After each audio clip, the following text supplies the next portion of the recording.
So, guys, welcome back. I'm actually outdoors here to meet somebody. Who is that somebody? I'm going to reveal it in a while. But let me tell you about this guy. I'm actually at his farmhouse. He's a very famous bodybuilder, fitness athlete. He also participates in a lot of athletic competition. I like the guy because he looks the same all 12 months. 12 महीने वैसे के वैसे लगते हैं. He's extremely ripped, and the best part is he shares information with people free of cost.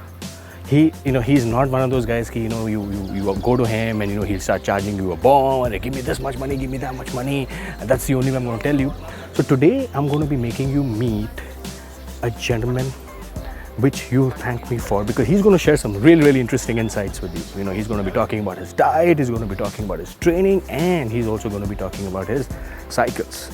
Also, what I've also planned is I'm going to also ask him his favorite supplements, which are the 3-4 famous supplements that he usually, not famous, favorite supplements that he takes. And also I've kind of gotten into a mode because I've been asking almost everybody I meet in the fitness industry, can you get six-pack? Because all of you apparently reach out to me, ask me that, Tarun, man, how can we get six-pack? How can we get six-pack? So I'm going to ask him, can you get six-packs naturally? Can you get it naturally? This is something that you want to know. When I say naturally, without the gear, without the juice, that's what we will find out today. So are you ready?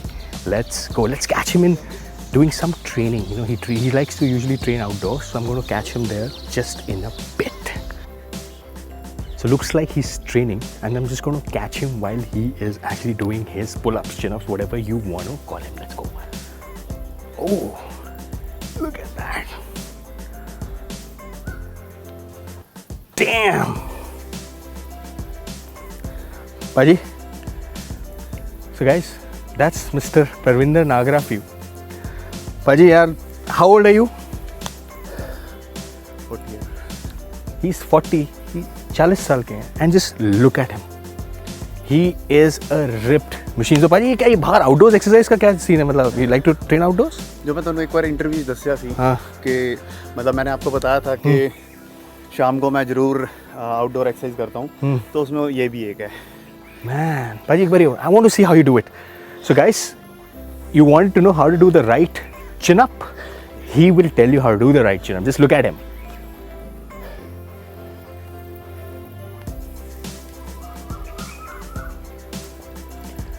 Look at those veins. Look at it, guys. That's just genetics, no? Love it.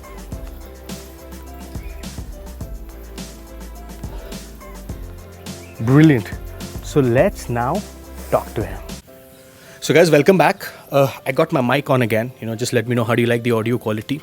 So you've been following me on my interview series. So almost every week, or rather every 2 to 3 days, I make you meet somebody. Somebody from the fitness industry, somebody from the bodybuilding industry. We met a couple of people here.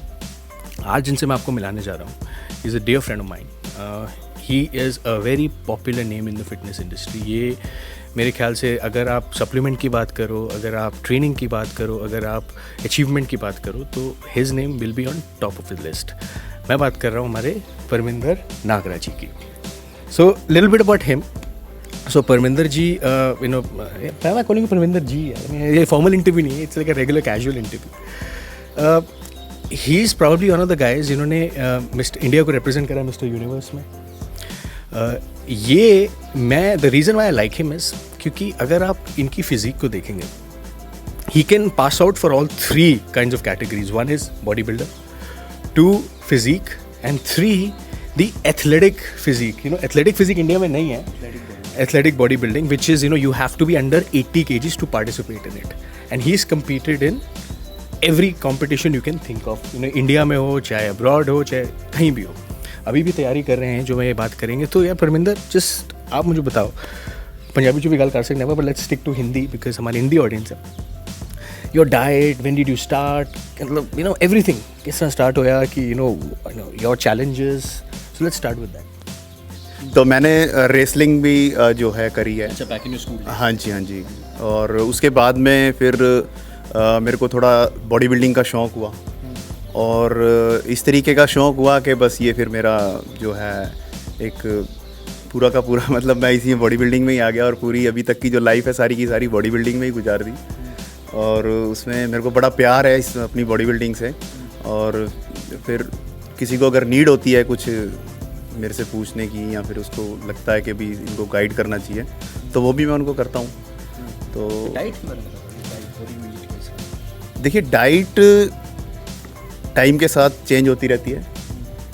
जैसे कि अगर competition है मेरा कोई तो उस time में बड़ा देख देख के खाना पड़ता है कि कितने कार्ब जाने चाहिए बॉडी के अंदर, कितने प्रोटीन जाना चाहिए, उसका टाइम क्या है, प्री वर्कआउट क्या होना चाहिए, कितना उसमें कार्ब लेना है, पोस्ट वर्कआउट में कितना लेना है। तो ये पूरा का पूरा एक प्लान बनाते हैं। जैसे कोई कंपटीशन है 3 महीने बाद तो उसका पूरा प्लान बनाते हैं उसके उसी हिसाब से। प्लान में क्या होता है? जस्ट लाइक अ सैंपल, एक वीक का प्लान। जैसे समझ लीजिए कि 2 महीने रह रहे हैं तो उसमें मॉर्निंग में ही मेरा क्या है कि शुरू से ही वर्कआउट का जो है टाइम मॉर्निंग में ही मेन वर्कआउट होता है मेरा। क्या वर्कआउट क्या होता है? वर्कआउट मेरा मेन उसमें वेट ट्रेनिंग होती है। वैसे ये देखिए जो भी मैं एक तो मैं आपके ऑडियंस को सब ये बताना चाह रहा हूँ कि जो भी सब चीज़ें हैं सारी खुद मेरी ईजाद करी हुई हैं। तो उसमें अगर आपको लगे कि हाँ भाई मेरे ऊपर बिलीव हो तो आप इनको कर सकते हो। क्यों सब जैसे ये बोलते हैं कि भी सुबह कार्डियो करो या इस तरीके से, ऐसा कुछ नहीं होता। सभी कई मेरे से क्वेश्चन करते हैं कि हमें एक्सरसाइज जो है सुबह करनी चाहिए या शाम को करनी चाहिए। तो इस चीज़ से कोई ज़्यादा फ़र्क नहीं पड़ता। तो वो अब आपके ऊपर है कि आपके पास टाइम कब है। तो जैसे मैं मॉर्निंग में अपना एक्सरसाइज करता हूँ तो उस टाइम में जो मेरी डाइट होती है वो उठने के बाद में 6 एग वाइट्स होते हैं। वो तो लगभग होते ही हैं चाहे मैं कंपटीशन कर रहा हूँ या ऑफ सीजन में हूँ। हाँ जी। और उसके अंदर में 200 ग्राम मेरा जो है स्वीट पोटैटो होता है, कार्ब होता है। और उसमें कुछ मैं चेंज करता रहता हूँ। जैसे कभी मैंने ओट्स ले लिए, ओट्स के अंदर 1 स्कूप प्रोटीन मिला दिया। ये मेरा प्री वर्कआउट होता ही होता है। पोस्ट वर्कआउट में भी जितना ज़रूरी है हम ये समझते हैं कि प्रोटीन चाहिए, पर मैं उससे पहले ये समझता हूँ कि कार्ब हमें लेना चाहिए बॉडी के अंदर और उसके साथ में फिर प्रोटीन मिलाया उस यानी कार्ब जो है 200 ग्राम बाद में हमारी बॉडी को चाहिए होता है। प्री लंच में? हाँ, लंच में जैसे ये है कि उससे 1 बजे मेरा लंच होता है तो उससे पहले भी मैं एक मील जो है वो ज़रूर लेता हूँ। जैसे उसमें फ्रूट्स हो गए कुछ और एप्पल तो है, बाकी मैं ज़्यादा मौसम्बी लेना ज़्यादा पसंद करता हूँ और क्योंकि उसमें फ़ाइबर भी पूरा हमारी बॉडी को मिल जाता है। एप्पल भी अच्छा है, अमरूद बड़ी अच्छी चीज़ है। और बाकी तो सीज़न के ऊपर होता है कि कौन सा फ्रूट इस टाइम मार्केट में है, उसी हिसाब से उसको चूज़ करते हैं। तो उसमें कुछ थोड़ा सा मेरा ड्राई फ्रूट्स भी होता है, जैसे अखरोट हो गया, कुछ बादाम हो गए। और ये मैं थोड़ा सा बताना भूल गया कि 10 से 20 गिरियाँ मैं शुरू से ही बादाम की रात को भिगो के और सुबह ज़रूर खाता हूँ। वो मेरा स्टार्टिंग है। उसके बाद में जो डिनर होता है वो उसमें कुछ ब्राउन राइस होते हैं, स्मॉल जो एक बाउल है, और उसमें चिकन होता है करीब 200 ग्राम के आसपास। और राइस एंड चिकन? हाँ जी, राइस एंड चिकन और ग्रीन वेजिटेबल में ब्रोकली मेरे को ज़्यादा पसंद है और विद ऑलिव ऑयल मैं उसको यूज़ करता हूँ। और फिर शाम को 3 या 4 बजे के आसपास में कुछ ग्रीन टी, या कोई ज़रूरी नहीं है कि ग्रीन टी ही लेनी है, कॉफ़ी हो विद मिल्क हो। ये मैं अपना बता रहा हूँ, मेरे को फॉलो अगर आप करना चाहें तो कर सकते हैं। ठीक है, तो मैं उसमें जो है मिल्क ज़रूर लेता हूँ, कॉफ़ी या उसमें, और उसमें जो है शुगर फ्री टैबलेट्स भी मैं ज़रूर डालता हूँ। तो पूरे स्वाद के साथ खाता हूँ उसको। कुछ उसके साथ में कुछ बिस्किट हो जाते हैं या पीनट मेरे को बड़ा पसंद है तो वो मैं ज़रूर तो वो मैं ज़रूर लेता हूँ। और उसके बाद में अगर जैसे कोई कंपटीशन है मेरा तो उस दौरान क्या होता है कि 2 बार एक्सरसाइज होती है। तो उस टाइम में जो मेरे कुछ वीक पॉइंट्स हैं जो भी हमारी बॉडी के अंदर में वीक, तो उसको मैं शाम को ट्रेन करता हूँ और लगभग उसमें भी 1 से 1.5 घंटा मेरे को लगता ही है। तो समराइज़ कर देता हूँ पाजी की मैं बात आपके लिए, which is a very good point. तो पाजी मैं इस डिस्कशन से 2-3 चीज़ें निकल के आ रही हैं मेरे, जो मैं समझ पा रहा हूँ। There is no time to workout. आप सुबह करो, शाम को करो, एज़ पर यू। ये नहीं होता कि मेरे से भी लोग पूछते रहते हैं बाजी कि यार सुबह वर्कआउट करना चाहिए, सुबह बेटर रहता है, शाम को बेटर रहता है। मैं कहता हूँ कि यार आप वर्कआउट करो, वो सबसे ज़्यादा ज़रूरी है, सुबह शाम के चक्कर में मत पड़ो, right. That's one. Two is, ये एक और एग्जाम्पल है जो रात को कार्ब्स खाते हैं, ब्राउन राइस, तो और वो ऐसा वो कुछ है नहीं कि आपको रात को कार्ब्स नहीं खाने चाहिए, क्योंकि एक नया फैड है ना पाजी कि यार कार्ब्स नहीं खाने हैं, लो कार्ब डाइट रखनी है, carb is the enemy, carb से मोटापा आ जाएगा, कार्ब से वी लूज़ द वस्कुलरिटी, सो ये कार्ब्स भी खाते हैं।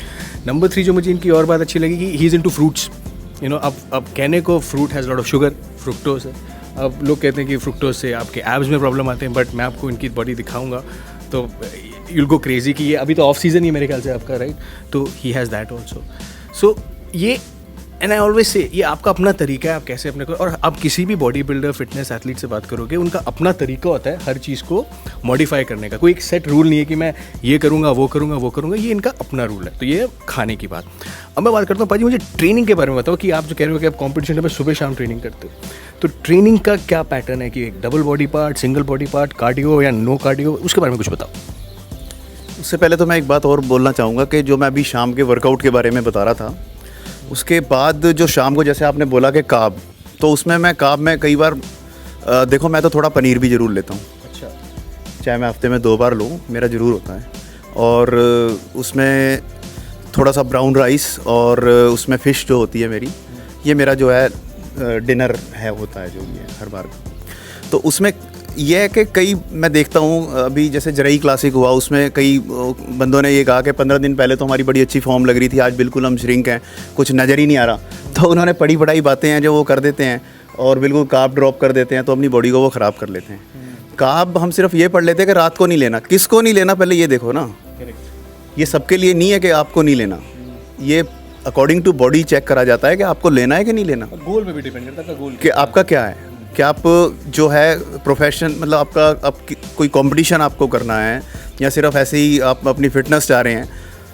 तो जो सिर्फ ये चाह रहा है कि मैं सिर्फ अपनी एक फ़िटनेस ही मैंने बना के रखनी है या अपने बिजनेस के लिए या मेरे उसको चलाने के लिए एक फ़िटनेस बड़ा ज़रूरी है, तो उनको ज़रूरी नहीं है कि पूरी की पूरी वो बॉडी बिल्डर्स की जो है डाइट भी फॉलो करें और उनका वो। मेरे ऑडियंस भाई सारे बॉडी बिल्डर फॉलो करते हैं, ये सारे स्टीव कुक, आपके Jeff Seid, they are all inspired. नहीं वो तो अच्छी बात है कि बहुत ही, ये तो जो है एक आप इनके लिए जो टाइम पे इंटरव्यू डालते हो, मैं आपके देखता हूँ और बहुत अच्छा कर रहे हो आप। ये एक सेवा भी कर रहे हो और इनको बहुत सी नॉलेज दे रहे हो, इसका तो खैर कोई स्पीचलेस है ये तो। वर्कआउट में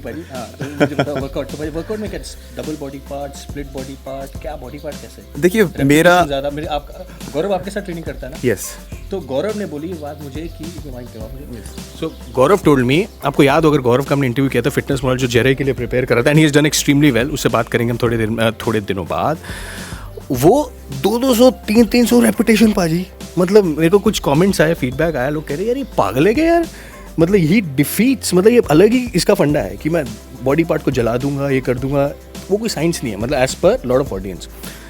आप आप उसको कोच कर रहे हो, आप उसको मेंटर कर रहे हो, राइट? मैं एक बात बताना चाहता हूँ आपको। दरअसल जो उसने बोला कि मैं क्रॉस केबल के या फिर डंबल फ्लाइज के 200 या 300 रेपिटेशन लगा रहा हूँ, तो वो उसकी बॉडी की ज़रूरत थी, कंपटीशन। वो उसकी बॉडी की ज़रूरत ये थी कि उसका पूरा का पूरा ट्राइसेप, बाइसेप, डेल्ट, पीछे से सब कुछ उसकी बैक अच्छी शेप में था, बट जो उसका चेस्ट था जो कि 15 से 20 दिन के अंदर में एक रिज़ल्ट हमने देना था और वो लूज़ था।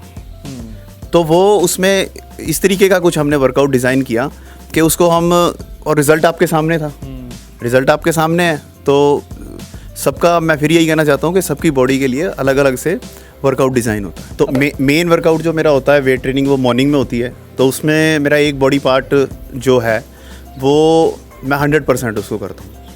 और जैसे फॉर एग्ज़ाम्पल मैंने चेस्ट का पूरा वर्कआउट किया, उसके अंदर हाँ, उसमें रेपिटेशन वो डिपेंड करता है कि आप ऑफ सीज़न में हैं या फिर किसी कंपटीशन की तैयारी कर रहे हैं। ऑफ सीज़न कितना? ऑफ सीज़न में वैसे तो देखो मैं अपनी बॉडी को, मेरे साथ ये कई बंदे क्वेश्चन करते हैं कि आप पूरा साल ही ऐसे लगता है कि आप फॉर्म में हो, तो मेरा ऑफ सीज़न कोई भी नहीं है, सबसे बड़ी बात तो ये है। I can see that one, yeah. हाँ, तो उसमें यह है कि मेरे रेपिटेशंस जो हैं वो स्टार्टिंग में जो फॉर एग्ज़ाम्पल जैसे आपने बेंच प्रेस लगाया, तो उसमें मेरा जो फर्स्ट मैं स्मिथ मशीन के ऊपर करना ज़्यादा पसंद करता हूँ। लूज़ वेट मैं नहीं करता, लगभग अवॉइड ही करता हूँ। उसमें चाहे शोल्डर हो चाहे लेग्स हों, स्मिथ मशीन। हाँ जी, तो उसके ऊपर मैं बेंच प्रेस के जो हम सेट लगाते हैं उसमें जैसे 4 किताबों में लिखा है कि 3 से 4 लगाओ, तो इतने सेट में तो आपकी बॉडी भी जो है वार्म अप नहीं होती है। आप कितना लगाते हैं? मेरे जो कम से कम सेट होते हैं 8 से 9 सेट होते हैं bench press, basic only basic, जो जैसे चेस्ट का बेसिक हो गया बेंच प्रेस, ट्राइसेप का हो गया लाइन ट्राइसेप, कोई भी मेरा बेसिक होगा उसके 3 या 4 मेरे जो हैं वार्म अप सेट होते हैं। उसके बाद में जो मेरे 2 या 3 हैवी सेट होते हैं, फिर उनको मैं मीडियम वेट से भी करता हूँ। अच्छा, और शाम को भाई, शाम को क्या ट्रेनिंग? तो इस तरीके से, हाँ, ये मैं आपको बता दूं कि सभी जितनी भी एक्सरसाइज हैं, जैसे उसके बाद में मैं डंबल फ्लाइज कर रहा हूँ या, तो उसके मैं 9 सेट नहीं लगाता, उसके 3 सेट होंगे। जो मेन एक्सरसाइज है उसके 8। एक मेन जो बेसिक है उसका 6 तो कम से कम है। रेपिटेशन कितना है?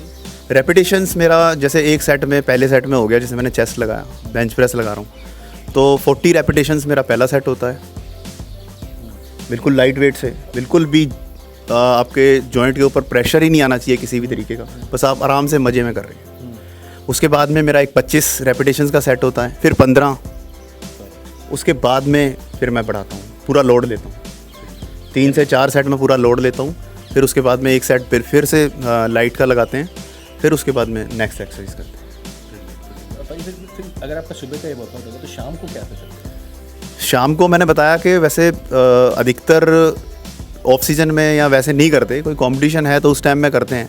जैसे शाम को हो गया, कुछ बैक की एक्सरसाइज हो गई हैं, और जैसे मैंने मंडे को लेग्स अपना ट्रेन किया, तो उसके बाद में अगले दिन जो है मंगलवार को या बुधवार को हम जो है कुछ पार्क की एक्सरसाइज करते हैं, आउटडोर्स। यस। तो उसमें क्या है कि उसमें जैसे वॉकिंग लंजेस हो गए, या और जो थोड़ी रनिंग हो गई, कुछ थोड़ा स्प्रिंट हो गए, इस तरीके की कुछ एक्सरसाइज, यस, चिनअप्स हो गए। आप बताओ भाजी। ये तो होगी बात डाइट की, ट्रेनिंग की। आप मुझे बताओ, जो सब जानना चाहते हैं भाजी, साइकिल्स, आपकी पहली साइकिल कौन सी थी, आपने क्या लिया? और मुझे पता है बॉडी बिल्डिंग में रिक्वायरमेंट है ये, साइकिल, गियर, स्टेरॉइड्स, कुछ भी कह लो। आपका क्या नज़रिया, और आपकी पहली साइकिल कौन सी? ये तो बहुत अजीब बात होगी अगर मैं किसी बॉडी बिल्डर को आपने लिया है नहीं लिया, we all know it, it's a matter of fact. आपका इसको लेके क्या है? आपकी मुझे पहले बताओ, आपकी पहली साइकिल थी कब और आपने लिया क्या?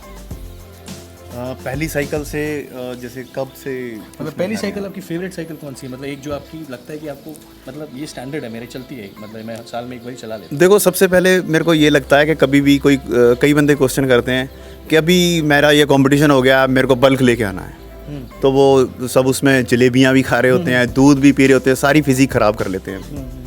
मैं ये कहता हूँ 6 महीने में आप बढ़ाओ, 1 इंच बढ़ाओ, पर अच्छा क्वालिटी के साथ बढ़ाओ।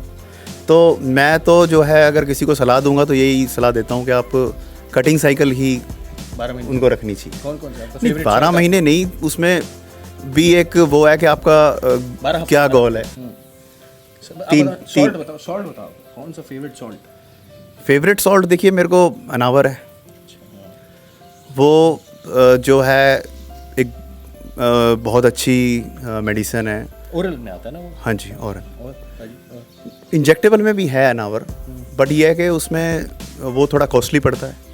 तो ओरल फॉर्म में जो है वो एक, जैसे बोलते हैं कि ऑफ सीजन या फिर पोस्ट साइकिल थेरेपी, पीसीटी, तो उसमें भी उसको हम रख सकते चलाते हैं। हो उसको हाँ, उसमें रख सकते हैं।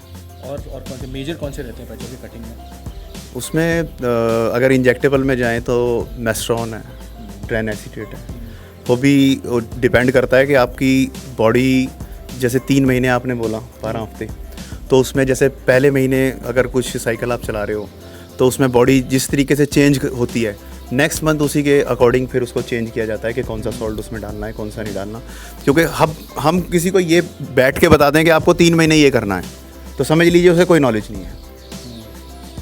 हो सकता है कि 15 दिन के बाद भी कईयों का चेंज करना पड़ता है, और 1 महीने के बाद तो चेंज करना ही पड़ता है, देख के बॉडी, अकॉर्डिंग टू बॉडी। सो पाजी के फेवरेट सॉल्ट हैं एनावर, जो ये पीसीटी में भी चलाते हैं, वो ओरल में आता है मैस्टरॉन एंड ट्रेनेसिटे जो आपके कंपटीशन टाइम पे चलता है। अब पाजी ये तो है आपके आप फेवरेट सप्लीमेंट्स, आप कौन से आपके जो आपको लगता है कि आपके जो टॉप 5 सप्लीमेंट जो आप 12 महीने यूज़ करते हो, जो आपको लगता है इसके बिना कोई गुजारा नहीं है, मतलब ये लेने बिकॉज आपने कहा कि मैं तो 12 महीने एक जैसे ही लगता हूँ, तो 5 सप्लीमेंट जो आप लोगों को बोलोगे कि ये बहुत मेरे लिए अच्छा काम कर रहे हैं और आप रेकमेंड करोगे? देखिए सबसे पहले तो मैं यही बोलूँगा कि प्रोटीन मैं 12 महीने नहीं लेता। जो प्रोटीन सप्लीमेंट्स हैं वो मैं नेचुरल डाइट से ज़्यादा लेना पसंद करता हूँ। और जो मेरा जो सबसे जो फेवरेट है L-आर्जिनिन है, ठीक है, और जो ड्यूरिंग वर्कआउट में BCA है, ग्लूटामिन है। ग्लूटामिन भी बहुत ज़्यादा नहीं, ठीक है, थोड़ा रिकवरी के लिए लेते हैं, अच्छा है अगर बॉडी में ज़रूरत है तो ये सबका ये हो गया कि ग्लूटामिन लेना है, तो वो ऐसा नहीं होता कि वो सभी को लेना होता है मेरे हिसाब से। तो यही है। मैंने वैसे आज तक जैसे मैंने सुना है कि ये एंड्रोलिक हो गई, डायना हो गई, ये मैंने आज तक कभी 10 टैबलेट भी नहीं खाई। अगर आप सोच रहे हैं एंड्रोलिक और ये डायनाबोल क्या है, आपको सबको पता है ये क्या है। These are oral very androgenic oral steroids. मैं तो इनसे सबको कहता हूँ इनसे दूर ही रहो, राइट। बट पहले समराइज़ कर लेते हैं। पाजी के फेवरेट सप्लीमेंट्स हैं L-आर्जिनिन जो इनको पंप में बहुत हेल्प करता है, BCAA जो इनको इंट्रा वर्कआउट में बहुत हेल्प करता है, और तीसरा कौन सा होता है आपने ग्लूटामिन जो रिकवरी में हेल्प करता है। L-आर्जिनिन के साथ में नाइट्रिक्स अगर लेंगे तो बहुत नाइट्रिक्स इसके साथ, तो ये इनके सप्लीमेंट कॉम्बो है। साइकिल इनकी आपको पता लगी। तो पाजी मैं सबको ये भी कहता रहता हूँ कि यार स्टेरॉइड सबके लिए नहीं है, साइकिल सबके लिए नहीं होती है। अगर आप बॉडी बिल्डर हो, आपका काम है और आपकी एक ज़रूरत बनती जाती है कि एक टाइम पे, क्योंकि आपको पता है अगर आप 10 लोगों के साथ कम्पीट कर रहे हो, उन्होंने लिया ही है, उनको लेना ही पड़ेगा। लेकिन बच्चे जिनको कोई नॉलेज नहीं, इन्फॉर्मेशन नहीं, वो कोई भी ट्रेनर जाके उनको बोलता है अब ये ले लो वो ले लो, दैट्स डेंजरस। आप बच्चों को, टीनेजर्स को, यंगस्टर्स को क्या कहना चाहोगे साइकिल्स को लेके, स्टेरॉइड्स को लेके? देखिए सबसे पहले तो आप अपना ये देखिए कि आपने क्या करना है, मतलब बॉडी बिल्डिंग के उसमें क्या करना है, आपको क्या गोल है आपका। तो अगर तो आपको बॉडी बिल्डिंग करनी है, आपने फिटनेस इंडस्ट्री में जाना है या फिर आपको कोच बनना है, तो तब तो आपको ये सब चीज़ें लेनी चाहिए। नहीं तो आप अपनी नेचुरल डाइट से और अच्छे वर्कआउट से अपने आप को फिट रख सकते हैं, और उसमें जो सप्लीमेंट्स हैं वो बहुत ज़्यादा आपको हेल्प करेंगे। तो उससे भी आप अपनी अच्छी बॉडी बना के रख सकते हैं। ये नहीं है कि आप इन सब चीज़ों को लेंगे तभी जो है आपकी बॉडी बनेगी। तो अगर आप अच्छी डाइट और अच्छे सप्लीमेंट्स, और वो भी एक अच्छे कोच की देखरेख में, या जो आपका अच्छा सलाहकार हो, उसमें अगर आप लेते हैं तो वो आपके लिए बेहतर रहेगा। पाजी से क्विक सवाल करते हैं येस और नो में, ठीक है पाजी? येस और नो जवाब पाजी। आपको लगता है 6 पैक, चिजल 6 पैक बिना साइकिल के बन सकता है? येस और नो? यस, बन सकता है। बन सकता है। आपको लगता है वे प्रोटीन बहुत ज़्यादा ज़रूरी है पोस्ट एक्सरसाइज के लिए? ज़रूरी है। अगर आपका येस और नो? यस, ज़रूरी है। वे प्रोटीन ज़रूरी है। कौन सा ऐसा सप्लीमेंट है आपकी नज़र में जो सबसे बेकार है, जो बिल्कुल काम नहीं करता? एक नाम जो आपके दिमाग में आ रहा है। देखिए अब एक नाम, कोई भी सो। देखिए मैंने क्रेटीन कभी ज़्यादा यूज़ नहीं किया। क्रेटीन। सो पाजी से मुझे एक चीज़ साफ नज़र आ रही है कि ये बल्किंग में नहीं है, तो कोई ये चीज़ बल्किंग की यूज़ नहीं करती। ये नेचुरली लीन रह के जितना लीन बल्क कर सकते हैं, क्योंकि इन्होंने कहा कि 12 महीने एक जैसे रहना चाहते हैं। और आपने सुन लिया कि 6 पैक जो है, अगर आपको चिजल चाहिए वो बिना स्टेरॉइड, बिना गेयर के बन सकता है। आपको सिर्फ अच्छी डाइट और अच्छी ट्रेनिंग की ज़रूरत और अच्छे कोच की ज़रूरत है। मैं तो ये भी कहता हूँ कि अच्छी कोच की गाइडेंस में अगर कोई चीज़ करी जाए तो अच्छी है। तो परविंदर जी के डिटेल्स मैं इस वीडियो के डिस्क्रिप्शन बॉक्स में डाल दूँगा। अगर आपको कोई भी इनसे इन्फॉर्मेशन की ज़रूरत है, इन्होंने वीडियो की शुरुआत में कहा था कि he likes to help people, लोगों की हेल्प करते हैं। आप इनसे बात करो, आप इनसे जानो जो जानना चाहते हो, because that's the idea of this channel, to help you, to make you meet ऐसे लोगों से जो लोग आपकी हेल्प करें। अपना हिसाब मत लगाओ, अपनी बॉडी को लैब मत बनाओ कि ये देख लेता हूँ लगा के वो लिखता। हमने पाजी बहुत किया, आपने भी किया होगा, हमने भी बहुत किया है, ये बहुत किया है। This is not necessary, this is dangerous. So मैं हमेशा आपको कहता हूँ स्टे सेफ। और इन चीज़ों का अगर आपने यूज़ करना है, पहले तो तभी करना चाहिए अगर if you are in the fitness industry, अगर आपको बॉडी बिल्डिंग इंडस्ट्री में कुछ करना है, आपको अपनी बॉडी से पैसा बनाना है। अगर आपको सिर्फ लड़कियों को दिखाने के लिए काम करना है या आपको एक अच्छे जिम में अच्छा लगना है, उसके लिए आप अपनी हेल्थ को रिस्क पे डालोगे, I don't think it's worth it. So I hope this video helps you. आप इससे कुछ सीखें, आप इनकी कुछ ट्रेनिंग से, कुछ डाइट से, कुछ सप्लीमेंट से कुछ सीखें, आपको कुछ हेल्प हो। कुछ कहना चाहेंगे पाजी को? अभी पीछे जब ये जरई क्लासिक स्टार्ट होने वाला था, जैसे कि पता है आपको कि इंडिया में अब सारे कंपटीशन ही आ रहे हैं आगे, तो मेरे पास कम से कम 1000 से ज़्यादा मैसेज आए हुए थे कि उनको सब ये पूछते थे कि पानी कितना पीना है। उनको पानी का बहुत ज़्यादा वो होता है कि जितना भी कोई बॉडी बिल्डिंग शुरू करते सबसे पहले पानी उनका दुश्मन हो जाता है, जबकि पानी आपका दोस्त है। जितना आप पानी पिएंगे उतनी सुंदर आपकी बॉडी होगी, उतना सुंदर आपका मसल आएगा, उतने वेन्स आपके उससे अच्छे आएंगे, और फैट भी रिड्यूस आपका पानी ही करेगा। ये आप, और ये मैं आपको एक चीज़ और बताना चाहता हूँ कि ये भी मेरे पास क्वेश्चन आए थे कि कितने दिन पहले पानी छोड़ दें। ऐसा कुछ नहीं होता, आप कंपटीशन से एक दिन पहले भी 2 लीटर तक पानी ले सकते हैं। और जैसे मैं बता दूं कि 5 दिन पहले आप पूरा पानी पीजिए, चौथे दिन भी पूरा पीजिए, तीसरे दिन 4 लीटर, दूसरे दिन 2 लीटर, और फिर जो कंपटीशन वाले दिन डिपेंड करता है कि आपकी बॉडी की कंडीशन क्या है, उस हिसाब से देखा जाता है बस। तो पाजी ने जो भी बात पानी वाली बोली, ये कोई एवरेज ट्रेनर या कोई एवरेज जो कॉन्टेस्ट की प्रिपरेशन कराता होगा, कम से कम 50,000 रुपये लेता होगा ये पानी की बात बताने के लिए, जो पाजी ने आपको फ्री में बता दी है। ये सबसे ज़्यादा वो है। तो आई होप आप इससे कुछ सीखो, आई होप आप इससे कुछ लेसन लो, और just make fitness as your lifestyle and be smart. ये नहीं कि सबकी सुनो, करो अपनी, लेकिन हमेशा एक क्रेडिबल गाइडेंस लो, जो मैं आप इनके डिटेल्स डाल दूंगा, आप इनसे बात करो, कुछ करो, कोई भी क्वेश्चन है इनको बेझिझक होके जस्ट आस्क देम। सो पाजी, thank you so much for your time, बहुत अच्छा लगा आपसे मिलके। तो guys, I will keep interviewing such people आपके लिए, and so that you get some more industry insight. So as always say, until you meet again, peace.